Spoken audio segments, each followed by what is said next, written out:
उपोषण तर नाहीच नाही, कारण ते प्रकृतीलाही बरं नसतं.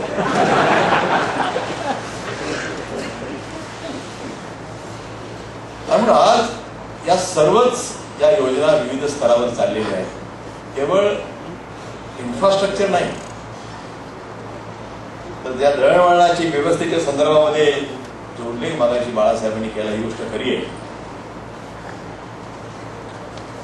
की मराठवाडा मागासलेला आहे का, तर दळणवळणाची उत्तम सोय नाही.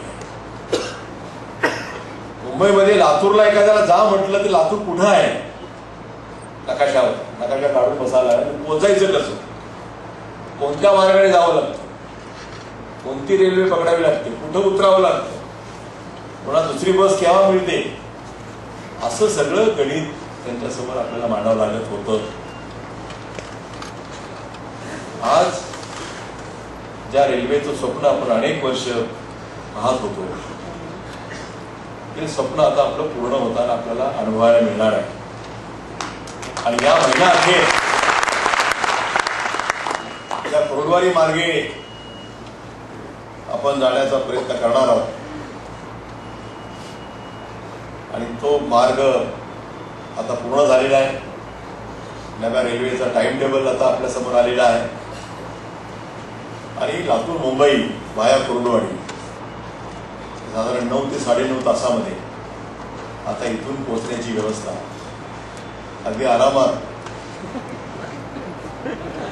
आपके लिए बहुत अच्छी व्यवस्था होगी. 10:30 बजे यहाँ से बिल्कुल खाना वाना खा के और आपके लिए फर्स्ट क्लास का भी एयर कंडीशन स्लीपर हम लगाए. लाहौटी जाएंगे तो ऐसे ही जाएंगे. आपकी फिक्र हमें भी है. आणि म्हणून अशा प्रकारची व्यवस्था या नव्या ट्रेनमध्ये आपण करतोय. ती साधारण 10:30 इथं निघेल आणि सकाळी 8 वाजता मुंबईला पोहोचेल.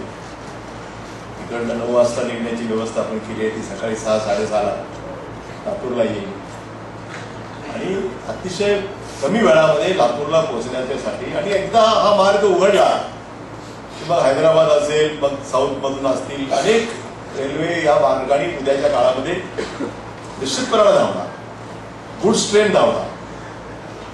आणि म्हणून विकासाचं एक जबरदस्त जाळं या वाहतुकीच्या व्यवस्थेत व्यापार इथला वाढेल.